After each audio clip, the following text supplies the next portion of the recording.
mengenai mengerjarumahkan pekerjaan. Jadi untuk pagi ini kita bersama dengan narasumber kita iaitu Yang Mulia Meja Bersara Rusli Bujang akan mengkongsikan lebih lanjut mengenai tajuk kita untuk hari ini. Dan soalan pertama juga saya terlebih dahulu kita bersama dengan beliau. Assalamualaikum Tuan. Waalaikumsalam warahmatullahi wabarakatuh. Alhamdulillah, terima kasih Tuan kerana bersama untuk hari ini. Jadi kita teruskanlah Tuan. Jadi sebabkan masa juga sedikit ada kengkangan. Mungkin dapat Tuan kongsikan di musim COVID-19 ini kita ni ada menyaksikan beberapa perubahan, di antaranya juga peraturan digubal dan juga kelonggaran bagi mereka yang bekerja khususnya bagi pihak kerajaan. Jadi mungkin dapat Tuan kongsikan sedikit sebanyak mengenai kebenaran untuk bekerja dari rumah bagi golongan tertentu ini, apa sebenarnya maksud Tuan mengerjarumahkan pekerjaan itu? Betul. Okey, terima kasih Muhammad. Ini antara isu yang saya rasa sangat menarik dan perkara barulah yang belum dikupas sebelum inilah, sebab membawa pekerjaan itu ke rumah. Sedangkan sebelum ini banyak nasihat-nasihat pakar katanya itu indah digalakkan untuk membawa pekerjaan ke rumah. Tapi oleh keadaan sekarang di zaman masa merebaknya COVID-19 ini, beberapa kebijakan ataupun tindakan-tindakan di pihak kerajaan ataupun swasta untuk membawa pekerjaan itu ke rumah. So artinya di sana satu segi kita ni terpaksa perlu akur. So ini salah satu cara untuk kita ni menghadapi wabak ini. Tapi pada masa yang sama, saya tadi itu ada kajian-kajian mendapati bahawa kita ni itu sudah digalakkan membawa ke pekerjaan itu di rumah. Jadi sekarang ni macam mana caranya? Itu yang ingin saya bincangkanlah pada pagi ini. Semana kita ni mengimbangi. Ada dua perkara besarlah di dalam itu, ada dua isu utamalah. Pertama tentang work-life balance, macam mana kita ni mengimbangi pekerjaan dengan kehidupan. Dan sekarang ni terpaksa kita ni bawa ke rumah. So macam mana tu work from home, WFH ni, macam mana kita ni menjalankan pekerjaan di rumah tu supaya ia indah menjejaskan kualiti hidup kita ni, menjejaskan hubungan kita ni di rumah, apalagi kalau ia berterusan dalam jangka masa yang panjang. Dalam psikologi selalunya mana-mana pekerjaan itu bila kita ni buat dalam tempoh melebihi 14 hari, ya secara perlahan akan bertahan. Apalagi kalau buat dalam tempoh 3 bulan dan 6 bulan, sudah akan menjadi satu yang sukar untuk dibuang nanti. Betul. Jadi itu bagi ketika ini, kalau selepas hari itu yang jadi kita dipikirkan macam mana untuk kembali semula ke norma yang sebelum ini. Jadi mungkin ada soalan daripada Datuk seterusnya. Jadi apa sebenarnya yang dimaksudkan pentingnya mengimbangi di antara pekerjaan dan kehidupan kita secara umumnya, malah kita tidak digalakkan untuk membawa balik tugasan tempat kerja ke rumah. Mungkin boleh Tuan boleh terangkan lebih lanjut lagi mengenai dengan perkara ini. Okey, terima kasih Datuk. Keseimbangan antara pekerjaan dengan kehidupan kita ni secara umum. Ini antara isu yang banyak dibuat kajian dalam bidang sains sosial tapi selalunya bila kita ni cuba mengupas untuk mengimbangi work life balance ni, untuk mengimbangi pekerjaan dan kehidupan, selalunya ia indah berapa realistik. Kenapa? Sebab ada misal jawapannya itu perlu kita ni perlu fleksibelnya dalam pekerjaan kita ini. Sama indah sesuai, sebab ada bidang pekerjaan itu sama indah memang dapat dibawa balik ke rumah. Memang ia terpaksa bekerja di pejabatnya Kemudian lain lagi kalau dari segi peringkat umur, untuk pasangan-pasangan yang baru berkahwin, yang punya anak-anak yang masih muda, saya mungkin keadaan itu indah dapat yang membuat untuk lebih fleksibel dalam pekerjaannya. Walau macam mana pun juga kita ni perlu mengimbangi supaya jangan pekerjaan itu secara sengaja, secara sedar kita ni bawa balik ke rumah, sebab ini akan banyak menimbulkan kesan-kesan yang tidak baik. Jadi untuk mengimbangi pekerjaan itu, kita ni perlu seimbang juga untuk apa sebenarnya akan kita imbangi. Sebab dalam life coaching sekurang-kurangnya ada 5 contohlah aspek kehidupan kita yang perlu kita imbangkan. Satu dari segi mungkin kalau pekerjaan tadi ni itu baru segi kerjaya. Kemudian ada lagi aspek-aspek lain yang perlu kita ni seimbangkan. Aspek misalnya dari segi keuangan, aspek kekeluargaan, perhubungan kita ni, spiritual, kerohanian kita ni.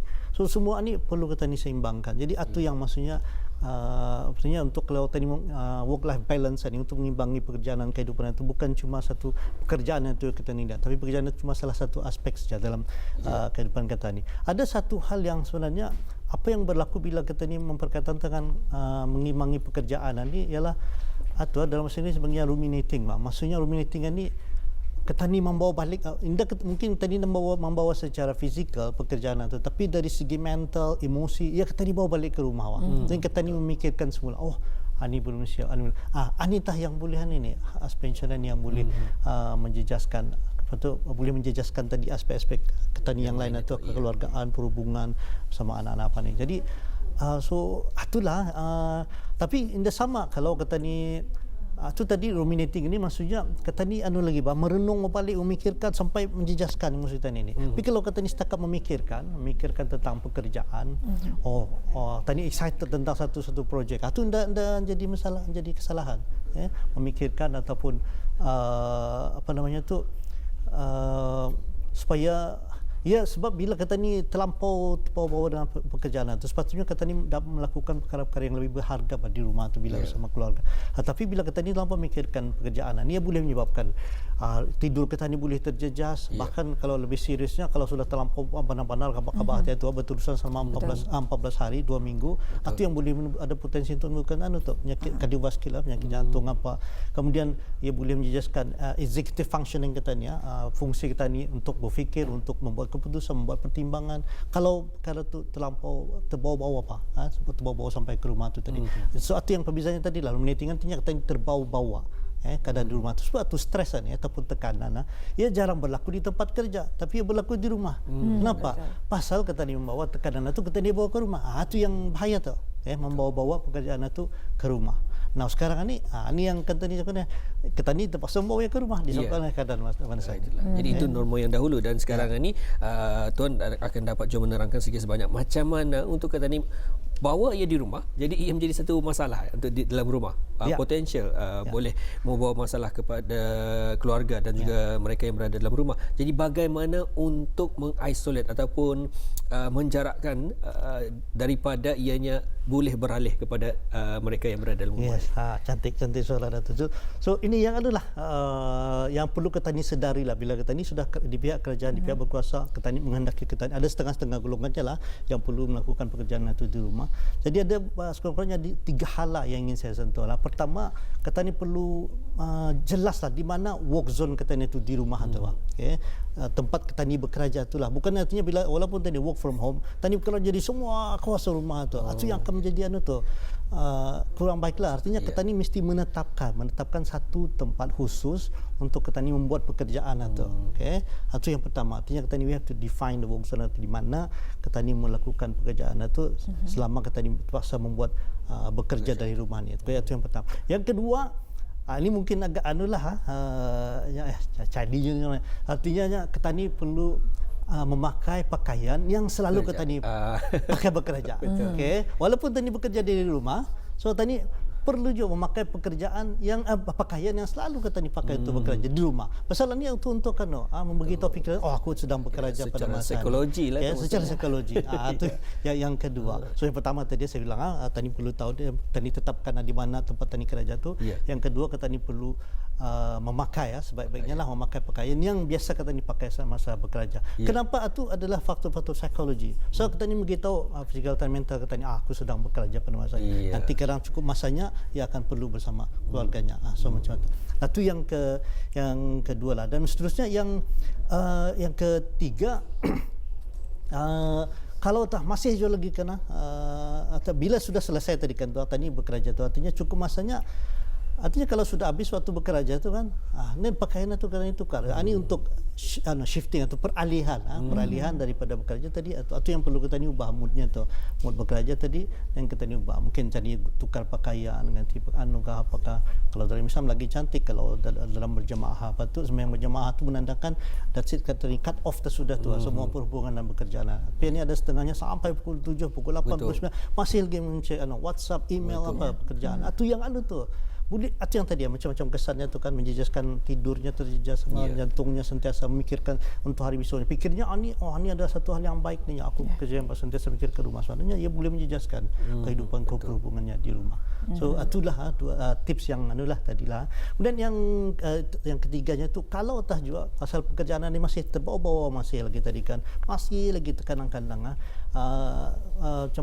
tadi kembali ke rumah lah kalau lagi mikirkan tentang pekerjaan. Salah satunya tu yang saya dah berkata mikir, ketani ubah gangguan-gangguan pekerjaan dan ingatan-ingatan tentang pekerjaan tadi itu kita ubah dengan soalan yang dalam bentuk soalan yang produktif, soalan kreatif. Misalnya, aku banyak kerja, stres punya banyak kerja. Suatu kan tadi akan begitu pikirannya sentiasa, ya banyak kerja. Tapi kalau kau tadi ubah, apa yang boleh aku lakukan ni? Misalnya aku bagi, bila aku melihat tentang kerjaan 15 minit kah untuk menyelesaikan pekerjaan itu. So, itu yang boleh tadi lakukan. Baik, itu antaranya tu yang mana tadi yang menariknya perlu juga walaupun bekerja di rumah perlu juga memakai pakaian yang bekerja di rumah. Walaupun bagi orang kalau orang melihat kan ke mana kau orang? Dah akan bekerja kau. Di mana di bilik kau? Jadi itu sebenarnya cara kita ni untuk membiasakan diri kita ni. Sebab secara rutinnya memang setiap hari kita ni bertugas. Yes. Jadi datang tadi bertugas di rumah. Sama lah anak-anak, kadang-kadang anak-anak malas untuk bangun. Okey, kalian ni kalau malas bangun, selalu dipesan anak-anak esok mulai belajar sekolah mesti makan baju sekolah. Indah katanya. Jadi itu secara psikologinya juga katanya untuk mendidik dan juga menegur anak-anak dan juga agar mereka mengetahui Dan di sini bagaimana cara untuk jenis sebaliknya menyikapkan perkara ini. Okay. Alright. So bila kita ni bercakap tentang work-life balance, work from home ni, bekerja dari rumah, menyimbangi pekerjaan dengan sebenarnya tak tujuan akhirnya lah.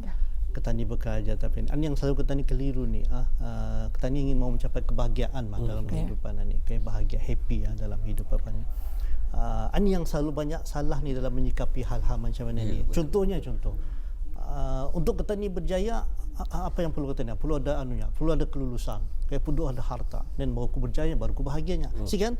Nampak urutannya tadi tu, daripada ia perlu banyak kelulusannya, ia perlu harta, dan perlu ia baru berjaya, baru ia bahagia. Tu ini perlu kita terbalikkan ni, reverse jadikan ia perlu bahagia dulu. Apapun yang ingin tadi lakukan, tadi perlu happy dulu. Ada dipanggilnya satu konsep itu happiness advantage bila kita ni memikirkan untuk happiness dulu, ia akan terus mempengaruhi semua ni, mempengaruhi dan semua. Sebab tu Steve Jobs di akhir hayatnya tu sebelum meninggal tu banyak tu kata-kata ni, harta kuaninya rupanya ternyata mendatang bawa bahagia juga, nilai di sakit kanser di katilnya tu. Ia merenungi kehidupannya tu, tidak ada gunanya hartanya tu siapa? Ia boleh membayar orang untuk mendrivekan ke dia, menjalankan pekerjaannya, tapi tidak orang boleh mengganti untuk ia melayan rasa sakitnya tu. Makai jam RM30 sama RM300 sama saja, waktunya begitu sama. Makai kereta RM30,000 dengan RM130,000, keretanya mungkin berbeza, tapi jalannya di destinasi kita tetap samanya. So artinya maksudnya tu apapun juga pekerjaan kita ni nanti yang kita lakukan ini sebenarnya untuk mencapai bahagia. So sebenarnya masanya kita ni perlu mengubah. Kita ni capai bahagia dulu awalan dia, dan insyaAllah apa yang kata ni selepas itu ia akan menjadi lebih baik bukan sebaliknya. Betul. Alhamdulillah. Mungkin secara ringkasnya masa 1 minit Tuan mengenai dengan rumusan topik yang kita bawakan pada hari ini, silakan. Okey. Alright.